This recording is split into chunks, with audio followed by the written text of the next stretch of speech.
오늘 말씀의 제목을 한번 따라 하시겠습니까? 장자권이 운명을 바꾼다. 장자권이 운명을 바꾼다. 오늘 말씀에 들어가는 첫 질문으로 나는 중고등학교 다닐 때에 전교에서 1, 2등 했다. 아이고, 훌륭하십니다. 아까 2부에 물었더니 한 사람도 없었는데 오늘 3부에 보니까 어쨌든 훌륭하십니다. 제가 왜 그러냐면 저는 전교에서 1, 2등을 해본 적이 없기 때문에 전교에서 1, 2등을 못 하셨더라도 괜찮아요. 괜찮아요. 그럼 반에서 1, 2등을 했다. 반에서 1, 2등. 오늘 3부에 오신 분들은 손들 야 이러면 조금 이상한데 반에서 1, 2등도 손을 드셨습니다. 손 못 드셔도 괜찮아요. 저도 반에서 1, 2등은 못 해봤습니다.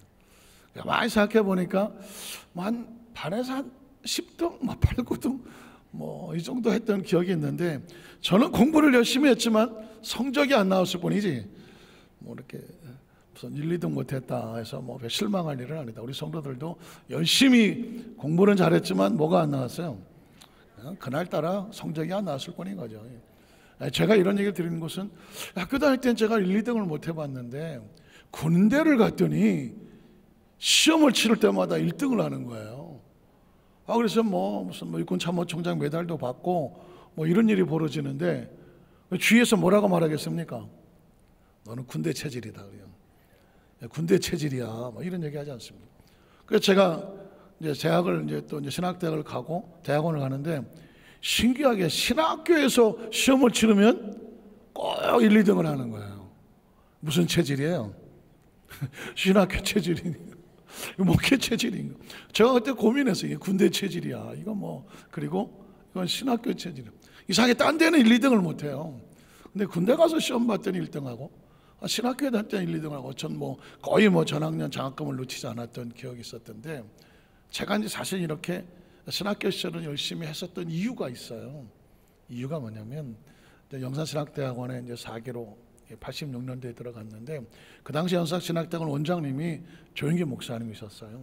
그래서 조 목사님께서 직접 특강도 해주시고 했었는데 그 첫날 오리엔테이션을 하는데 여의도 순복에서 난다 긴다 하는 사람은 다 들어왔죠. 100명 정도 들어왔는데 대수가 셌어요. 막 떨어지고 저도 3기에 떨어졌었으니까 그렇게 들어갔는데 첫날 오리엔테이션을 하는데 한 학생이 이런 말을 하는 거예요. 여러분 우리가 신학교에 왔는데 굳이 공부 열심히 할 필요는 없습니다. 그냥 시학점 정도면 되고 전도하고 열심히 우리가 기도하고 또 이렇게 실천 신학을 해야 됩니다. 그랬더니 또 거기에 대해서 아멘 하시는 분이 계셔. 저는 그 얘기를 듣는 순간에 화가 나더라고요. 내용이 무슨 얘기인지는 알겠어. 우리가 공부만 할 게 아니라 전도도 하고 나가서 기도도 하고 열심히 실천 신학 해야 된다. 무슨 얘기인지는 알겠더라고. 그런데 왜 하필이면 성적을 시학점만 받으면 되냐고. 제가 화가 나더라니까요. 내가 그때 은혜 안 받았으면 한마디 했을 텐데 그냥. 저는 그 순간에 이렇게 말했습니다. 하나님, 전 동의 못합니다. 난 절대 시학점 안 받습니다. 하나님, 전 전교 1등 하겠습니다. 올 A 플러스 마이너스 되더라도 올 A 하겠습니다. 제가 속에 그런 결단을 했습니다. 이유가 뭘까? 하나님에 대해서 말씀을 준비하고 교육하고 훈련받아서 나가서 영혼을 돌봐야 되잖아. 나가서 비즈니스를 할 게 아니라 영혼을 돌봐야 되잖아요. 말씀을 선포하고 기도하고 하나님에 대한 말씀을 교육하고 가르치고 선포해야 되는데 시학점 가지고 되겠습니까? 제가 화가 났던 건 그거예요. 하나님에 대해서는 최선이어야 되지 않나? 혹시 세상적인 어떤 것은 잘 모르겠지만 하나님의 나라에 대해서는 할 수 있으면 최선, 내가 최선을 다해서 시학점이라도 받았으면 오케이. 그러나 시학점 정도면 됩니다. 이 표현은 내가 동의를 못하겠다. 하나님, 전 최선을 다할게요. 나는 A 하겠습니다. 올 A 하겠습니다. 이런 이유는 하나님 앞에서 떳떳하기를 원했고 제가 나가서 앞으로 목회를 하며 만날 성도들 앞에서도 최선을 다했다라고 하는 그 고백할 수 있는 떳떳함이 있어야 되지 않겠습니까? 그래서 저는 제가 전학년 다니면서 뭐 올레이를 받고 하나 뭐 삐끗 난 것도 있지만 해서 장학금을 받고 공부를 하면서 제가 제 자신에게 고백했던 그걸 하나님 앞에 지킬 수 있었다는 것에 대해서는 제 마음에 감동이 있더라고요. 감사가 있더라고요. 저 여기서 말씀을 묵상하다가 이런 걸 장자권이라고 하는 겁니다. 장자권이란 뭐냐? 하나님 앞에서는 최선이기를 원한다. 원래 이스라엘 백성의 장자권은 자식들이 많아. 그 중에 장남에게 유산을 넘겨줄 때 두 배를 주는 거예요. 두 배를 주면서 그 유산만 넘겨주는 게 아니라 아버지의 책임과 의무와 맡겨진 모든 일들을 네가 감당해라. 형제들을 돌보고 이끌어줘라. 그 책임과 의무까지 다가오는 거예요. 그러니까 이건 절대 쉽지 않아요. 아버지를 사랑하고 아버지의 마음을 알고 책임과 의무를 기꺼이 감당하겠습니다. 이런 마음의 열정이 있지 않으면 장자권은 오히려 짐이 되는 거죠. 마찬가지입니다. 하나님 앞에서 최선을 다해서 내가 성족의 올레이를 받겠습니다 라고 하려면 말로 되겠습니까? 올레이 받을 수 있도록 할 수 있는 모든 걸 해야 되지 않겠습니까? 그 열정과 열망을 쏟을 수 있는 건 뭐냐? 하나님을 사랑하기 때문이고 그 말씀을 사랑하기 때문이고 함께 만날 영혼들을 사랑하기 때문에 그런 결단을 하는 겁니다. 오늘 성경 본문은 야곱과 에서 쌍둥이 이야기가 나옵니다. 여러분 내용을 잘 아실 수 있는 이야기고 이 사람들이 나오면 반드시 장자권의 이야기가 나오거든요. 오늘 이게 크리스천이 우리에게 어떤 의미가 있을까? 우린 첫 번째로 장자권을 사모했던 야곱의 모습을 한번 살펴보겠습니다. 자, 에서와 야곱이 출생을 합니다.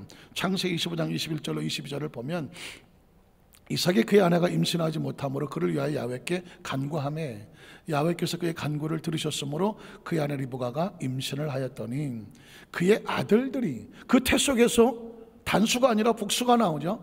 쌍둥이가 있는 거죠.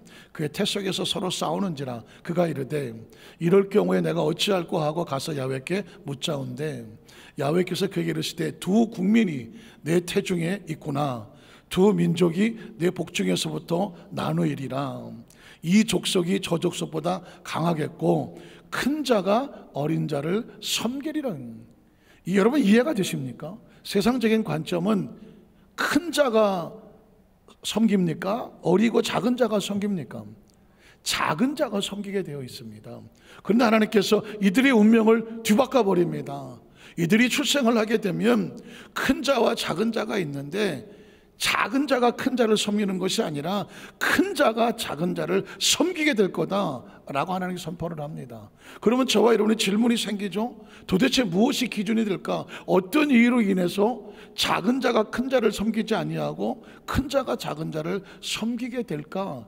이때 출생하고 출발하는 단어가 장자권이라는 단어가 나오게 됩니다. 자, 그 다음 절을 보면 그래서 그 해산기한의 찬즉 역시 태에 쌍둥이가 있었는데 먼저 나온 자 큰 자죠. 붉고 전신이 털옷 같아서 이름을 에서로 하였다. 먼저 나왔기 때문에 쌍둥이라도 장자권을 받은 장자요 큰 자인 겁니다. 후에 나온 아우는 손으로 에서의 발꿈치를 밟았으므로 그 이름을 야곱이라 하였으며 리브가 그들을 낳을 때에 이삭이 60세였더라. 자, 무엇이 이 장자권을 가지고 태어난 에서인데 에서가 큰 자가 작은 자를 왜 섬기게 될까? 우리는 성경 속에서 27절로 25장 27절 23절에 보면 장자권의 문제였구나. 이 장자권이 어디로 가느냐에 따라서 섬기느냐 섬김을 당하느냐가 달라지더라고요. 자, 25장을 보면은 그 아이들이 장성하며 에서는 익숙한 사냥꾼이었으므로 들사람이 되고 야곱은 조용한 사람이었으므로 장막에 거주하니 이삭은 에서가 사냥한 고기를 좋아하므로 그를 사랑하고 리브가는 야곱을 사랑하였더라. 자, 야곱이 죽을 쑤었더니 에서가 들에서 돌아와 사냥을 하고 들로 산으로 돌았으니 샘이 피곤하고 지쳤겠죠. 피곤하여 야곱에게 이르되 내가 배고파 죽겠다. 피곤하니 네가 지금 끓이고 있는 붉은 팥죽 그 팥죽을 내가 좀 먹게 해라. 그래서 그의 별명은 원래 에돔, 붉은 색깔이다, 그런 의미였습니다. 자, 야곱이 이르되 여기서 이런 얘기를 합니다. 농담처럼 얘기했겠죠. 처음부터 성하게 하겠습니까? 그러면 형의 장자의 목문을 오늘 내게 파세요. 그렇게 배고파 죽겠으면 내 팥죽을 달라 그러는데 형 그러면 팥죽 한 걸 줄 테니까 형 장자의 명문 내게 팔어. 어쩌면 농담처럼 얘기할 수도 있습니다. 왜냐하면 이건 심각한 이야기거든요. 절대 할 수 없는 이야기입니다. 에서가 화가 나서 이 자식이 할 수도 있는 내용입니다. 그런데 그 다음 절을 보면 에서의 반응이 이렇게 말합니다. 장자권? 야, 내가 지금 배고파 죽겠다. 야. 금강산도 시크강이가 먹고 죽은 귀신인데 어떻게 나을지 일단 먹고 봐야 되는 거예요. 먹고 봐야 돼. 그러니까 에서가 야, 내가 지금 배고파 죽겠는데, 아니 장자의 명분이 이게 뭐야? 에서의 의식과 사고 속에 이 장자의 명분에 대한 소중함이 없습니다. 의미가 없고 사모함이 없고 장자의 명분에 대한 꿈이 없고 그 책임과 의무를 야, 그걸 내가 감당해야 돼? 부담스럽고 힘든 것만 있지 하나님이 주시는 축복에 대한 이 소망과 열정, 내가 아버지 들려서 아브라함의 하나님, 이삭의 하나님, 에서의 하나님, 이 열정을 믿음을 기업받겠다고 하는 소망이 없습니다. 그래서 이렇게 말합니다. 그래? 너 가져. 야, 당장 먹어야지. 그래서 그 다음 절에 뭐라고 말합니까? 야곱이 이르되 오늘 내게 맹세하라. 이제 야곱은 농담이 아닙니다. 형이 정말 장자 명분을 내게 주려면 맹세를 해달라. 그것이 나에게 넘어오도록 맹세해달라. 이쯤 됐으면 에서가 아니야, 그냥 아니야 해야 되지 않습니까? 전혀 장자권에 대한 소망이 없습니다. 소유에 대한 간절함이 없습니다. 뭐라고 말합니까? 에서가 맹세합니다. 오늘 이 시간부로 나의 장자권은 내 동생 야곱에게 넘어간다. 그 이유가 뭘까? 장자의 명분을 어떻게 했습니까? 야곱에게 팔아 버렸다고 말했습니다. 그 이유를 34절에 보니까 이렇게 말합니다. 야곱이 떡과 팥죽을 에서에게 주매 에서가 먹고 마시고 잘 먹었다. 역시 팥죽이야 하고 일어나 갔습니다. 그 뒷모습이 어떻게 보입니까? 장자권을 털어버리고 빈손으로 배가 부르다고 그거에 행복하고 나가는 그 에서의 뒷모습을 보면서 어떤 모습이 듭니까? 불쌍하지 않습니까? 혹시 우리의 모습 속에서 하나님의 은혜와 은총이 아닌 다른 어떤 걸 잠시 소유했다고 점심때 또 배고플 건데 그걸 만족하며 행복하며 하는, 그걸 만족하고 돌아가는 에서의 뒷모습은 씁쓸하지 않습니까? 그 다음 절에 보니까 에서가 장자의 명분을 어떻게 여겼습니까? 가볍게 여겼습니다. 사랑하는 성도 여러분, 이로 인하여 그 축복의 하나님이 아브라함의 하나님, 이삭의 하나님, 야곱의 하나님으로 넘어갑니다. 한번 보실까요? 66절 이하를 보면 그의 아버지 이삭이 그에게 이르되 내 아들아 가까이 와서 내게 입맞추라. 그가 가까이 가서 그에게 입맞추니 아버지가 그의 옷에 향초를 맡고 그에게 뭐합니까? 축복을 합니다. 아브라함의 하나님, 이삭의 하나님, 야곱의 하나님의 이 축복권이 통째로 넘어가는 거예요. 에서가 몰랐다는 것은 이 장자권은 아브라함의 하나님의 축복, 그 이삭의 하나님의 축복이 그 장자에게 넘어가야 되는데 에서는 팥주고 안 그래 당장 이 배부르다고 그거 가져가. 여러분, 이 구절 속에서 그 엄청난 축복이 야곱에게 이어지는 거죠. 그 다음 절에 보니까 내 아들의 향추는 야곱에게 복 주신 밭의 향추로다. 야곱의 향기가 하나님의 복의 향기가 임하게 되고 하나님은 하늘의 이슬과 땅의 기름짐이며 풍성한 곡식과 포도주를 내게 주시기를 원하노라. 이건 이삭의 능력이 아닙니다. 하나님의 약속한 축복이 아브라함과 이삭에게 받았던 게 그대로 넘어가는 거거든요. 그 다음 절을 보면 만민이 너를 섬기고 열국이 내게 굴복하리니 내가 형제들의 주가 되고 내 어머니 아들들이 내게 굴복하며 너를 저주한 자는 저주를 받고 너를 축복한 자는 축복을 받기를 원하노라. 아브라함이 주셨던 그 축복 아닙니까? 30절에 보니까 이삭이 야곱에게 축복하기를 마침에 야곱이 그 아버지 이삭 앞에 나가자 곧 그 형 에서가 사냥하여 돌아오더라. 여러분, 이 하나님의 축복이 팥죽 한 그릇과 바꿔서 될 만할 겁니까? 나중에 에서가 땅을 치며 후회합니다. 하마터면은요, 원래 제가 아브라함의 하나님, 이삭의 하나님, 야곱의 하나님을 어떻게 외운다고요? 이게 제가 혹시 여러분 중국 드라마 보시는 분은요, 가만히 들으면 거의 입에 달고 삽니다. 이거 하나면 중국말 다 끝나니까요. 하마터면요, 만약에 이 축복이 에서로 넘어갔으면 해버렸어요. 야가 아니야, 해버렸어요. 여러분 보십시오. 한순간에 운명이 바뀝니다. 무엇으로 바뀝니까?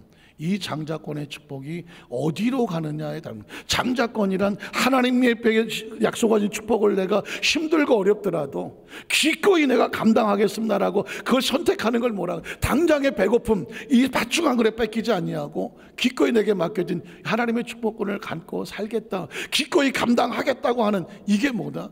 이게 장자권입니다. 그게 그 사람의 운명을 바꿔 놓는 것이죠. 제가 아까 말씀을 드릴 때에 제가 하나님 앞에 그 약속했던 거, 학교 다닐 때, 대학원 다닐 때 내가 반드시 하나님 올레이를 받겠습니다 하는 가운데 충격적인 장면을 하나 봤다고 말씀드렸죠. 2년 선배 졸업식에 참석을 했는데 그때 원장님이 조 목사님이었으니까 졸업할 때 졸업장을 조 목사님이 다 일일이 나눠주셨고, 그런데 제 선배 한 사람이 4번을 조 목사님 앞에 나가서 상을 받는 거예요. 졸업장 빼고 4번을 상을 받는 거예요. 3년 개근상을 받고, 총학생회 봉사상을 받고, 임원 봉사상을 받고, 그리고 3학년 2학기 성적 우수상을 받고 3년 동안 총 우수상을 받는 거예요. 4개를 받는 거예요. 눈앞에서 전 충격이었습니다. 천하의 조영계 목사님한테 얼굴 보기도 힘든데 그때 신학생이 그 앞에 나가서 모든 보는 사람 앞에서 상장을 4번을 수여하고 4번을 조 목사님과 악수를 하더라고. 그러니 제가 얼마나 충격이었습니까? 아, 이런 일도 있네. 여러분, 본다는 건 굉장히 중요해요. 그래서 제 마음에 소원을 품었습니다. 하나님, 제가 졸업할 때는 저 자리는 제가 있겠습니다. 이게 하나님 앞에서 드리는 장자권과 같은 거예요. 하나님 앞에서 내가 어떤 일을 대가를 치르더라도 하나님의 축복을 내가 간절히 품겠습니다. 그걸 내가 사모합니다. 침노합니다. 이 마음의 소원을 품는 거죠. 그런데 여러분 보십시오. 그걸 하기 위해서 가만히 있으면 됩니까? 아닙니다. 하기 위해서 내가 희생해야 되고 감당해야 될 의무가 있는 겁니다. 3년 동안 아무리 힘들고 어려워도 결석을 하면 안 됩니다. 의정부 성전에 처음 전도사를 나갔는데 제가 맡았던 데가 동두천이었거든요. 새벽 4시에 나와서 전철 타고 버스 타고 의정부 가서, 거기서 의정부역 가서, 거기서 기차 타고 동두천 가서, 거기서 시외버스 타고, 그리고 신방을 하고 거꾸로 다시 올라와서 종로 3가에 와서 버스 타고 여의도에 옵니다. 6시 전에 와서 밤 10시까지 10시 반까지 공부를 하고 다음날 또 새벽에 나가야 됩니다.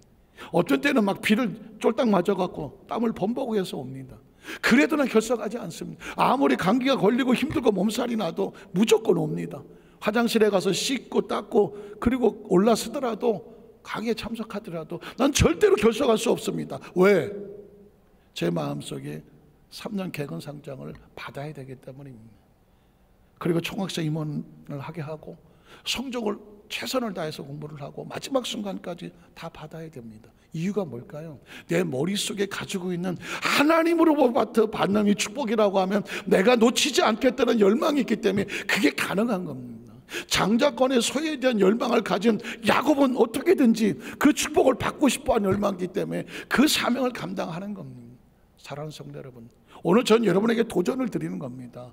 난 하나님 앞에서 무엇을 소망하나, 하나님의 축복에 무엇을 소망하나, 무엇을 가슴에 품기를 원하나, 그리고 무엇을 어떻게 하기 원하나, 그를 위해서 어떤 힘들고 어렵더라도 나는 기꺼이 그걸 감당하겠습니다. 그 걸음을 가면 그래 나중에 손에 쥐는 게 있습니다. 하나님으로부터 받는 게 있다는 것이죠. 제가 2년 뒤에 2년 후배들 앞에서 채플 시간에 설교를 하게 됐습니다. 제가 그 간증을 했습니다. 100명, 그 당시 제 2년 후배들도 100명, 여의도 기순목교에서 난다긴다는 사람이 다 들어와서 100명이 앉아 있었습니다. 똑같은 간증을 했습니다. 그런데 여러분, 아무리 말씀을 전해도 부딪히는 사람에게만 부딪히는 거거든요. 그 중에 한 여자 전도사님이 하나님, 2년 뒤에 졸업할 땐 제가 그 자리에 서겠습니다라고 그분이 고백을 해요. 그분이 꿈을 꿨습니다. 그리고 그것을 위해서 3년 동안 똑같이 좋아하고 똑같이 결석하지 않고 매일 성적은 1등을 하고 그리고 총학생회 임원을 하고 그리고 2년 뒤에 저와 똑같이 그 자리에 서서 조 목사님으로부터 4번의 상을 받습니다. 그 이후에는 누가 받았다는 얘기를 들어본 적은 없습니다. 이유는 뭐냐? 똑같이 말씀을 듣고 그것을 마음에 소원하고 감당하기 위해서 최선을 땀 흘림이 있어야, 그래야 그 장자권을 소유해야 그 다음에 다가오는 축복이 있는 것입니다. 예배가 그렇고 봉사가 그렇고 여러분 하나님 앞에 드리는 그 신앙의 모습이 그렇습니다. 그걸 위해서 기꺼이 참아낼 수 있는 과정이 있는데, 그걸 기쁨으로 감당해낼 수 있다면 나중에 그 약속된 축복을 소유하는 건 바로 저와 여러분의 몫입니다. 자, 두 번째로 보면 달란트의 비유를 보면 이게 장자권의 문제였네 라는 걸 깨닫게 됩니다. 달란트를 맡기고 떠나는 주인의 심정을 한번 보겠습니다. 마태복음 25장 14절 15절에 보면 예수님께서 비유로 말씀하는 건데요. 자, 어떤 사람이 타국에 갈 때에 그 종들을 불러서 자기 소유입니다. 종들의 소유. 자, 너한테 줄 테니까 네 마음대로 한 게 아니라 주인이 자기 소유를 맡긴 겁니다. 주인이 해야 될 일을 종들에게 임시로 맡겨놓은 겁니다. 그러니까 어떻게 해야 돼? 그걸 가지고 자기가 아무리 열심히 일해봤자 나한테 이득이 다가오는 건 없습니다. 아니, 내 재산을 가지고 내가 늘려서야 내게 되지, 주인의 것을 가지고 뭐 열심히 일해봤자 소유는 다 주인의 거에 되는 거예요. 그러니까 어떻게 하느냐는 자기 인식에 달린 거죠. 소유를 맡긴 것 같습니다. 자, 그랬더니 그 다음 절에 보니까 각각 그 재능대로입니다. 여기서 조심할 건 뭐냐? 각각 그 사람의 능력에 맞게끔 한 사람에게는 5달란트를, 한 사람에게는 2달란트를, 한 사람에게는 1달란트를 주었다는 것입니다. 그러니까 그 능력이, 그 달란트가 얼마나 많이 받았느냐가 중요하지 않아요. 달란트가 먼저 중요하지 않아요. 각자에 맡겨진 달란트를 가지고 그걸 가지고 했을 때 결과가 중요한 겁니다. 5달란트는 5개 맡기면 되는 겁니다. 2달란트는 2개 맡기면 되는 거고요. 1달란트는 하나만 남기면 되는 겁니다. 거기서 이 사람들의 반응을 보면, 그 칭찬을 받을 때 보면 이 사람들에 대한 마음을 알 수가 있습니다. 자, 그 다음 절을 보면은 16절을 보니까 5달란트 받은 자는 바로 가서 그것으로 뭐 합니까? 장사하여 또 5달란트를 남겼다고 말하고 있습니다. 우리는 생각하기를 5달란트를 남겼다는 데 초점을 맞추지만 그 앞에 부분을 생략합니다. 장사를 했습니다. 여러분, 장사하기 쉽습니까? 여러분, 장사하기 쉽지 않습니다. 속된 말로 남의 돈 먹기가 쉽습니까? 절대 쉽지 않습니다. 장사를 한다는 얘기는 엄청난 준비를 하고 새벽같이 나가서 밤늦게 들어오게 되고 아무리 힘들고 어려워도 쉴 수 없으며, 그리고 사람들의 눈치를 봐야 되고 비유도 맞춰야 되고 그걸 참아내고 견뎌내고 그런 과정을 겪으면서 장사를 해야 남는 게 있는 겁니다. 승질 난다고, 화가 난다고, 힘들다고 아니 나 안 하고 던져버리면 장사에 절대 달란트 안 남습니다. 우리는 이 종이 주인의 것을 가지고 장사를 하는 과정 속에 얼마나 힘들고 어려웠을까, 그 과정이 있었기 때문에 마침내 5달란트를 남길 수가 있었습니다. 왜 그렇게 했을까요? 주인이 나를 믿고 맡겼고 그 주인이 돌아왔을 때 이것을 내어놓았을 때 주인의 기뻐하는 모습, 만족하는 모습, 그 주인의 즐거워하는 모습이 나의 기쁨이고 즐거움에 대한 소원이 있기 때문에 이걸 감당해낼 수가 있는 겁니다. 내가 이렇게 열심히 한다고 해서만 누가 알아주겠어? 아이고, 뭐 주인이나 배부르지 뭐, 아이 적당히 해, 이런 사람은 절대 견뎌내지 못합니다. 그래서 그 다음 절을 보니까 2달란트 받은데 또 그같이 해서 또 2달란트를 똑같이 남겼습니다. 그러나 1달란트 받은 사람은 다릅니다. 1달란트 받은 사람은 뭐야, 저건 5달란트, 저건 2달란트, 나 사람 우습게 보네, 뭐 보자 하니까 보자기로 보이나, 뭐 사람이 생각하기에 보이면은요, 비교하면 사람은 열등감이 생기고 그 순간에 주인이 나를 이렇게 생각하나? 라는 생각을 하게 되죠. 여러분, 굉장히 중요한 건요, 5달란트도 중요하고 2달란트 중요하지만 1달란트는 더 중요합니다. 주인의 입장에서 본다면 사실 야, 너 5개, 야, 너 2개, 1개 줄 땐 좀 미안한 마음이 있지 않게, 이걸 얘가 견뎌낼 수 있을까? 마음 상하고 자존심 상해하지 않을까? 사실 조심스럽게 맡기는 겁니다. 그런데 1달란트 받은 종이 어떻게 마냐면, 아이, 나 정말 이걸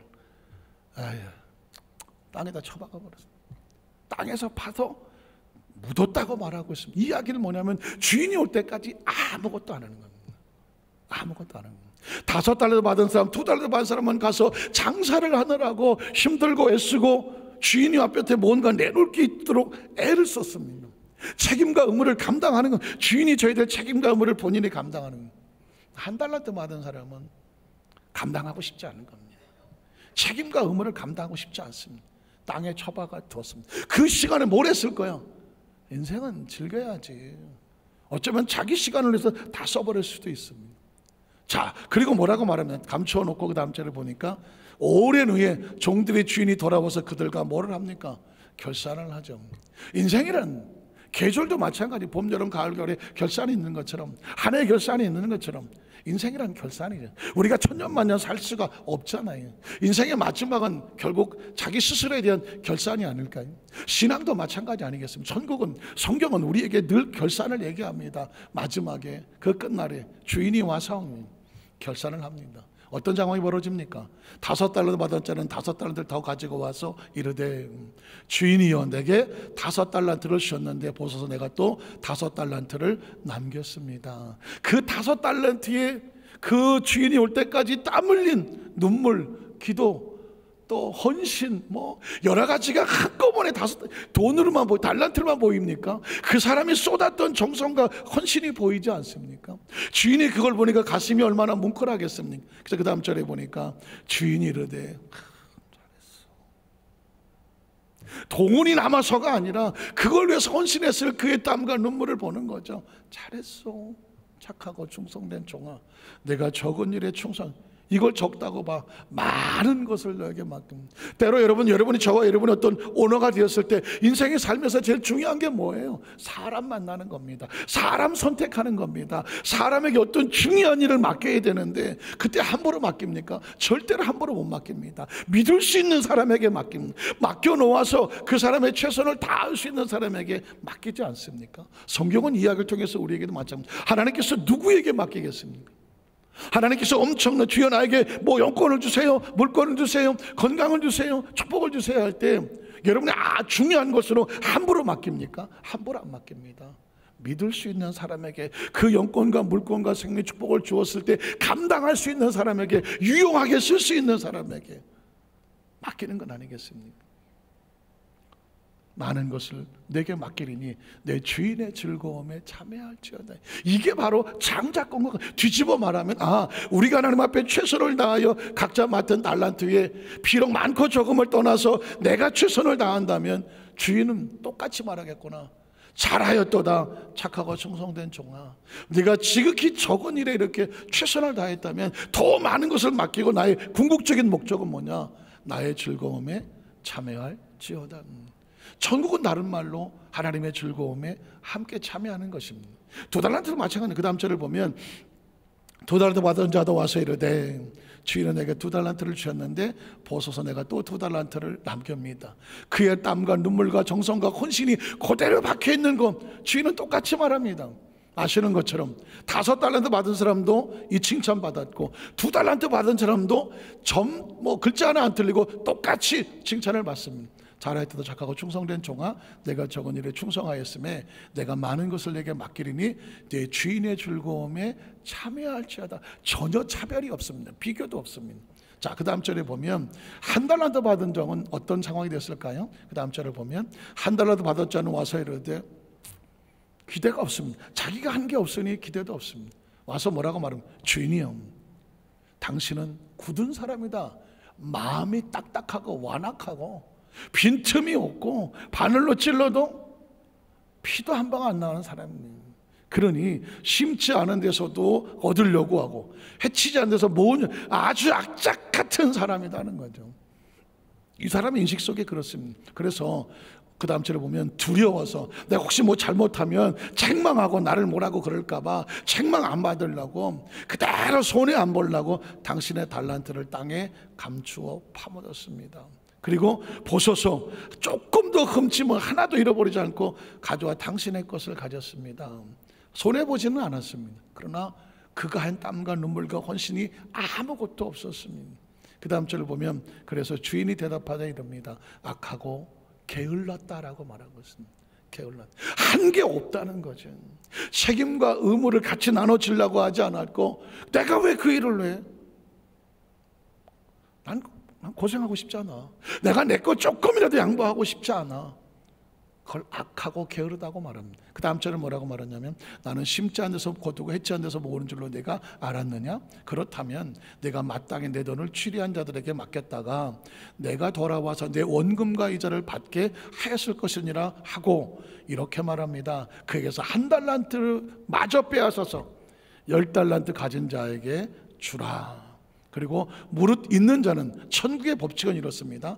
받아서 풍족하게 되고 없는 자는 그 있는 것까지 빼앗기리라. 3절에 보면 이 무익한 종을 바깥 어두운 데로 내어 쫓으라. 거기서 슬피 울며 이를 갈리라 하니라. 여러분, 성경에 보면 하나님의 사람들이 하는 헌신을 보면 처음에는 다 기쁘고 감사한 마음으로 합니다. 그런데 점점 시간이 지나가면서 나도 모르게 원망과 불평이라든가 굳이 내가 이 일을 해야 되나 라고 하는 마음 속에 차갑게 식어지는 마음이 있다면 이때부터 신앙의 위기입니다.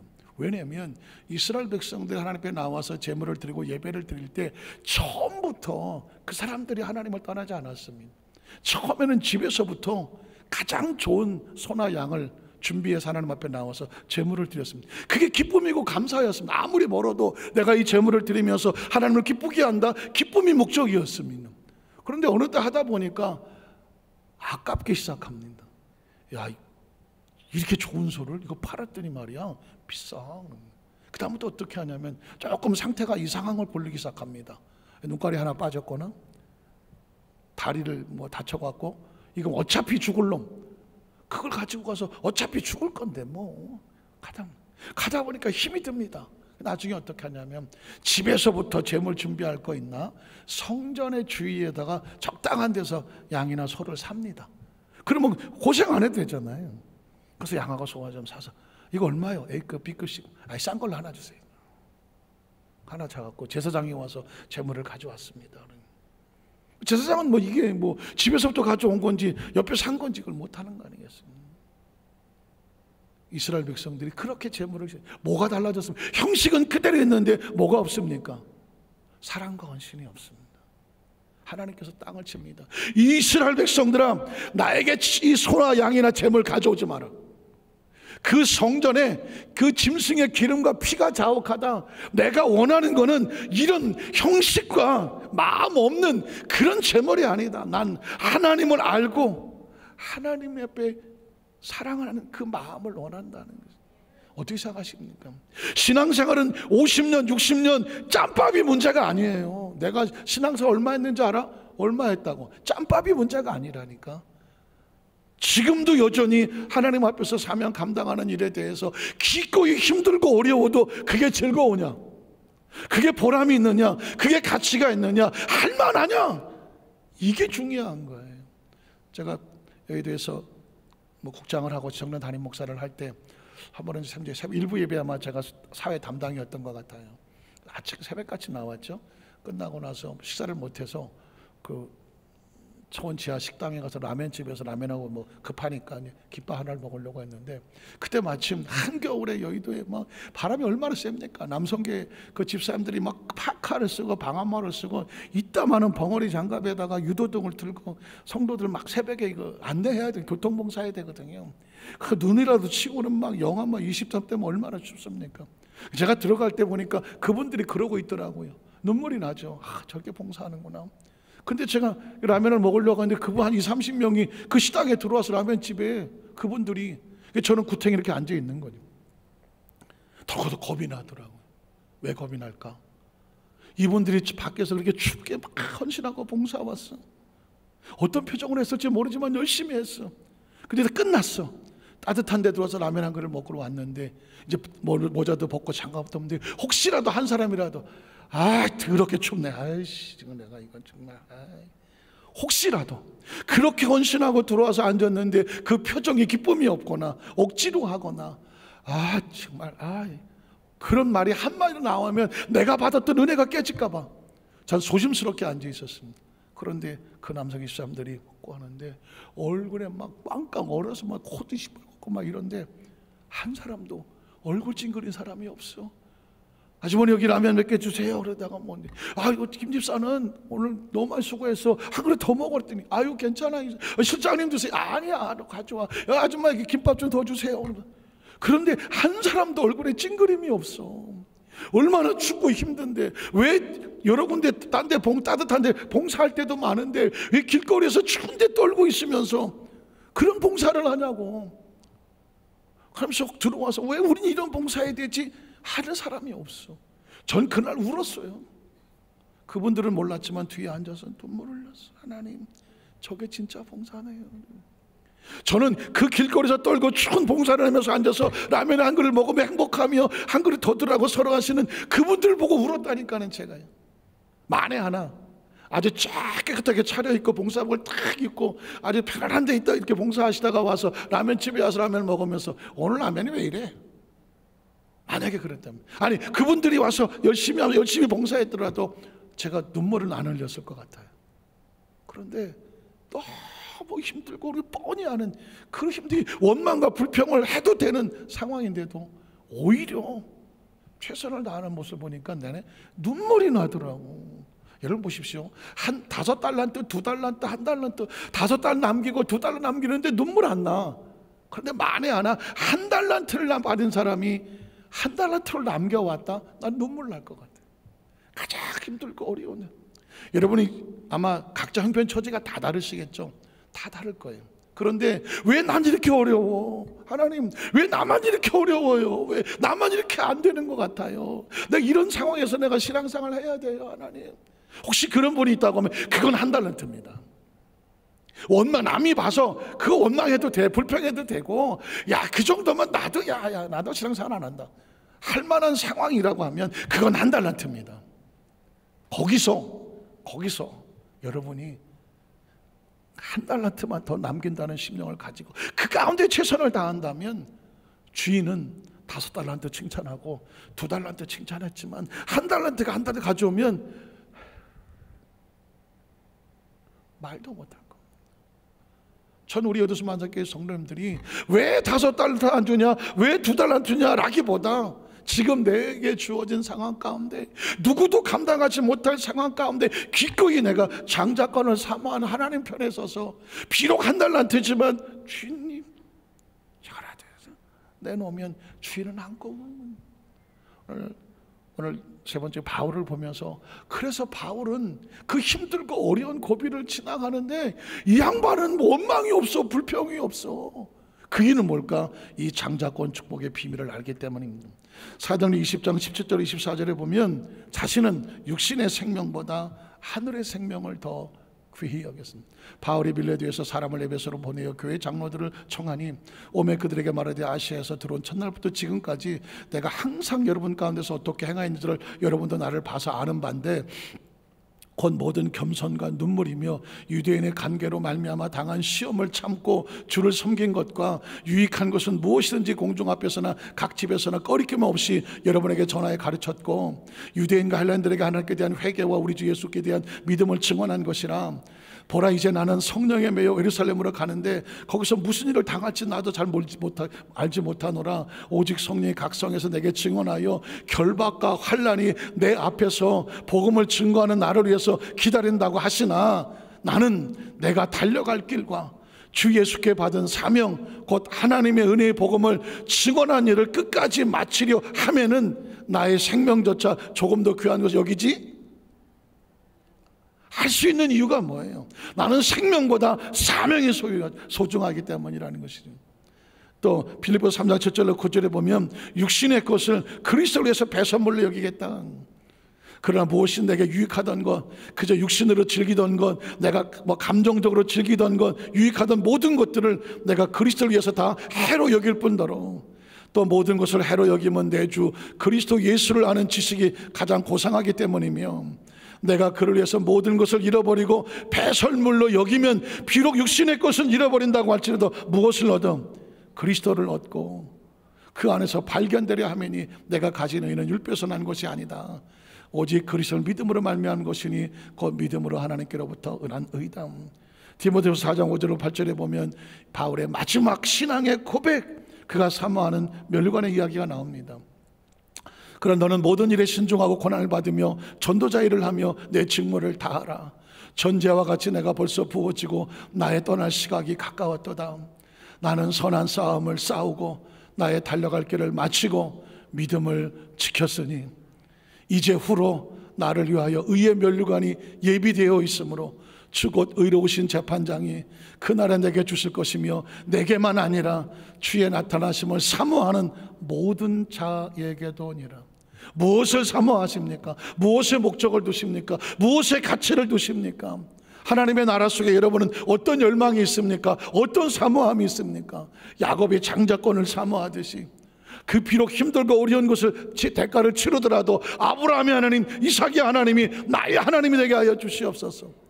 내가 받은 달란트를 남기게 있어서 혹시라도 불편하고 힘들고 남들의 손가락질이 있고 알아주지 않아도 주님 앞에서 기꺼이 내놓을 수 있는 그 한 달란트를 끌어안고 내놓아 주님의 마음을 뜨겁게 하고 감격하게 할 만한 그런 심령을 하나님이 찾고 계시지 않습니까? 오늘 저 여러분의 마음속에 생각 속에 내 있는 처소에서 최선을 다해서 모두가 무너질다고 할지라도 꿋꿋이 한 달란트 하나님 최선을 다했어요. 주님 앞에 내어놓고 주님의 눈물을 쏟아내는 우리 성도님 되시기를 주님의 이름으로 축원합니다. 기도하겠습니다. 하나님 아버지 감사합니다.